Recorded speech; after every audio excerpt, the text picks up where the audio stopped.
Good afternoon, Tom. Bob, How you doing? I'm doing good. We've covered a lot of territory, you and I, talking about this media business.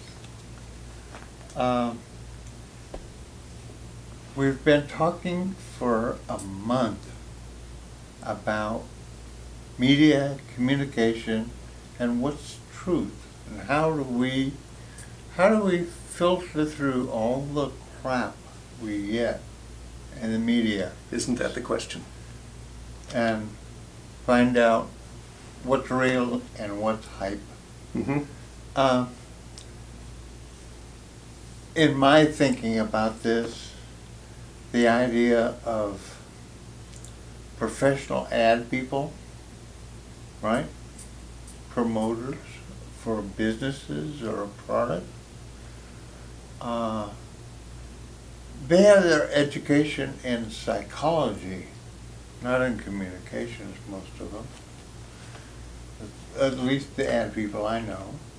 And the psychology comes into this is with respect to how you can shape public opinion, form an attitude, connect in a manner to sell soap, or a politician, or a gold mine.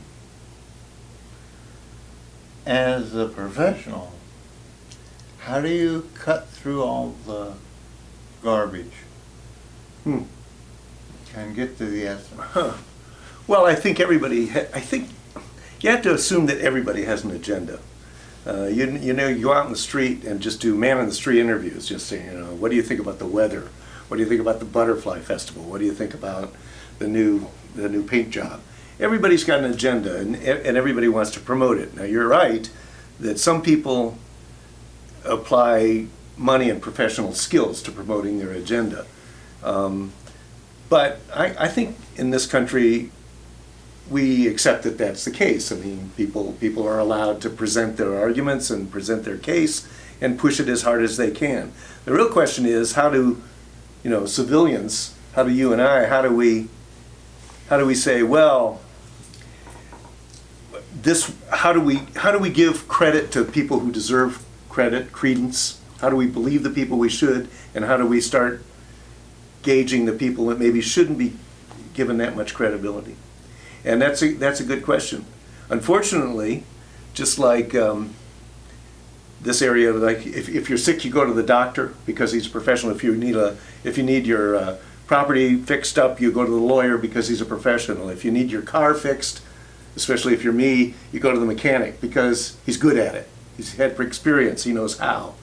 And unfortunately, most of us hadn't had the experience of the professional training and experience and background to do the work of figuring out what's true or not. And to be absolutely honest with you, I think that's the journalist's job. A journalist, a reporter, is supposed to figure out, listen to everything, and then say, this is true, this isn't quite true, that's not true at all, and this true over here is true also.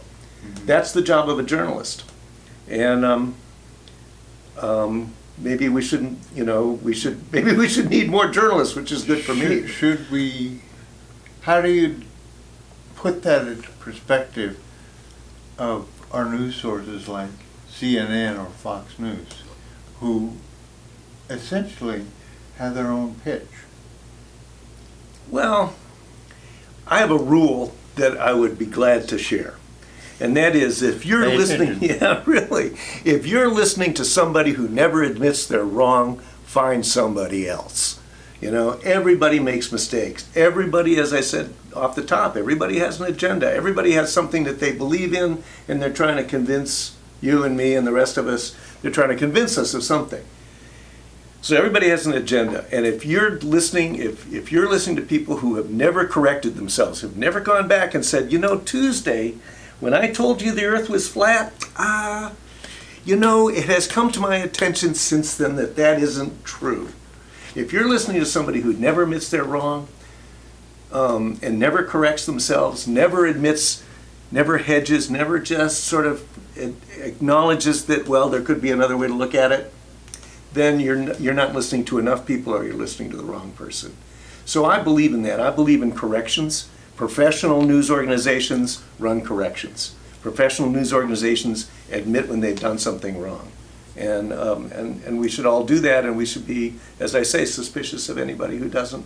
You know, when I was growing up, we had a gentleman who was credible at a level that I've not seen in modern journalism, Walter Cronkite. Mm-hmm.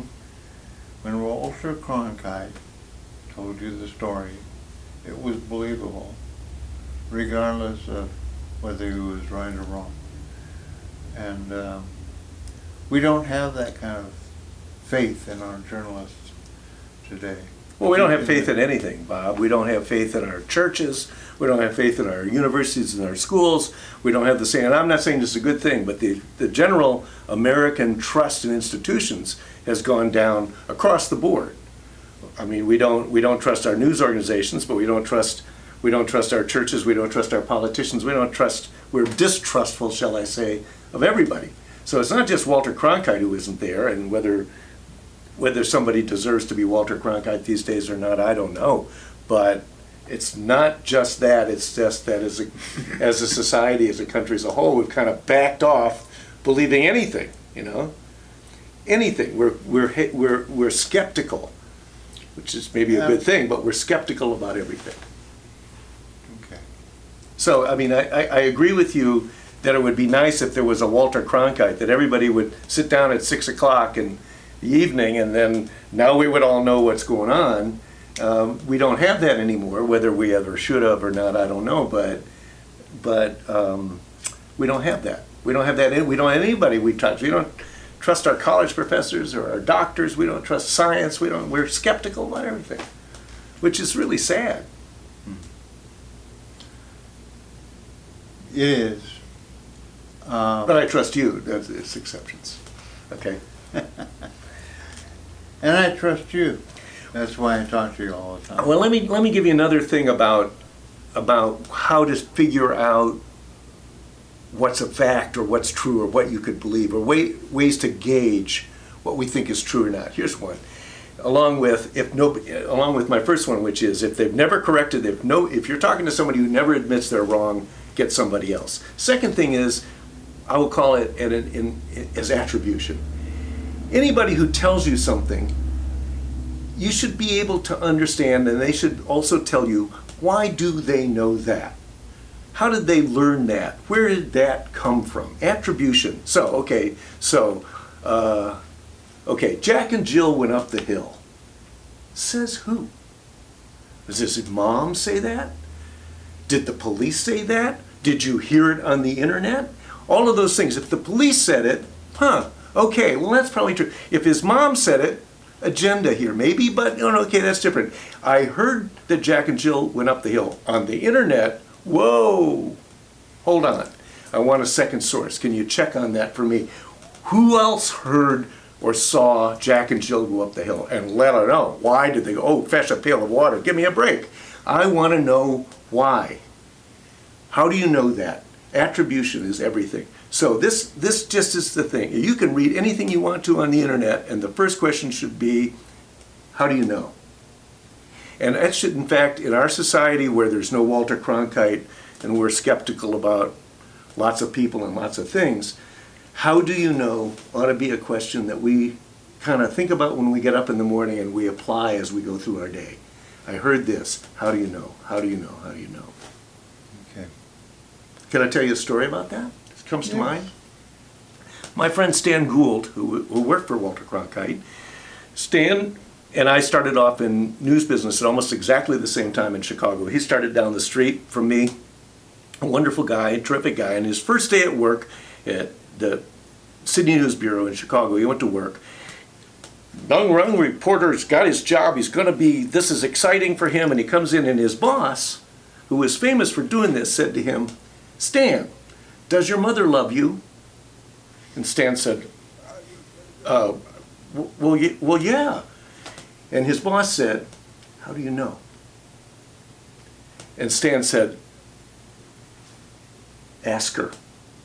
So Stanhope Gould had to call his mother on the phone and say, this is awkward, Mom, but do you love me? And she said, well, Stan, Hope, yes, of course I love you. And they say, yeah, but went back to his boss, and his boss said, now you know. Okay, that's attribution. That is, everything you hear, the earth is flat. How do you know? Who told you that? Where's some more information? Can I look it up? We all have the internet now, for good or bad. We all can check stuff. And if it's like the box of cereal in the grocery store, if it's this big, and you look down and it only has 4 ounces in it, you're being had. Okay? There's information out there for all of us. You can, on every box of cereal, you can see how many ounces it has in it. Don't be misled by the size of the box. Okay? Just because somebody famous on TV said it, how does he know? And did he ever correct himself? Did he ever make a mistake and cop to it? There's 2 rules. See, now you're safe. You can go out into the world and you can deal with all that information all by yourself. Absolutely. I feel much better. Good, I'm glad. I'll be competent. Okay, well, just keep it in mind. Okay. Everybody makes mistakes, and how the heck did they know that anyway? Who said? Yes. Tom, you have a great day. It's always a great time visiting with you, and I appreciate you taking the time to come down here. I love it, Bob. I love that we've known each other for a long time and we're still speaking.